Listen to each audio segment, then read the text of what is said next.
कोल्हापूर शहर आणि परिसरातील तरुणाईचं सुदृढ शरीरासाठी आजकाल जिममध्ये जाण्याचं प्रमाण वाढलंय। मात्र काही जिममध्ये शरीराला घातक अशी उत्तेजित द्रव्य इंजेक्शनद्वारा दिली जात असल्याची माहिती स्थानिक गुन्हे शाखेच्या पोलिसांना मिळाली होती।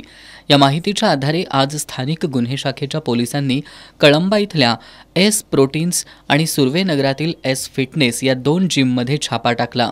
या कारवाईत पोलिसांनी मोरेवाडी इथल्या प्रशांत मोरे आणि आपटे नगरातील आकाश भोई या दोघांना ताब्यात घेतले।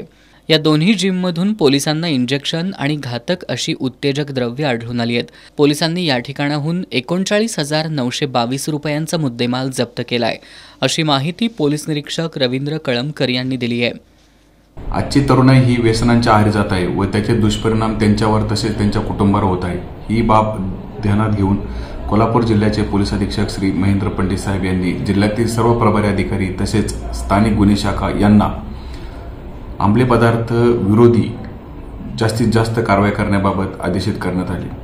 काल दिनांक 21 तारखेला कळंबा रोड लगत असलेले एस प्रोटीन तसेच जी सुर्वेनगर येथील जी एस जिम आहे, या दोन्ही ठिकाणी जे तरुण जिममध्ये व्यायाम करतात व व्यायाम करतेवेळी शरीर सुदृढ बनवण्यासाठी मेफेंटरमाइन सल्फेट या नावाचे इंजेक्शन ते शरीरात घेतात। त्यामुळे त्यांच्या शरीरावरती त्याचे खूप घातक असे दुष्परिणाम होतात। हे जे इंजेक्शन आहे या वैद्यकीय क्षेत्राने सुद्धा प्रतिबंध केलेला आहे। हे इंजेक्शन हे डॉक्टरांच्या सल्ल्याशिवाय घेऊ शकत नाही।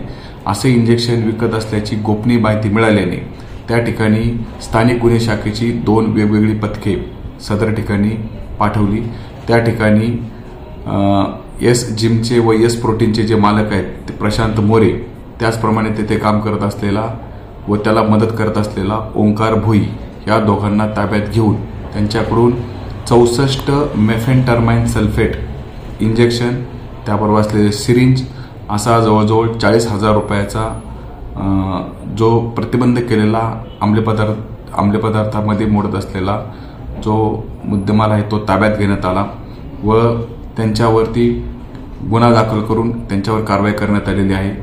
सहाय्यक पोलीस निरीक्षक सागर वाघ, पोलीस उपनिरीक्षक शेष मोरे, अंमलदार विलास किरोळकर, संजय पडवळ, दीपक घोरपडे, संजय कुंभार, अमोल कोळेकर, प्रशांत कांबळे, संतोष पाटील, राजू कांबळे, विनोद कांबळे यांच्यासह सहकाऱ्यांनी या कारवाईत सहभाग घेतला।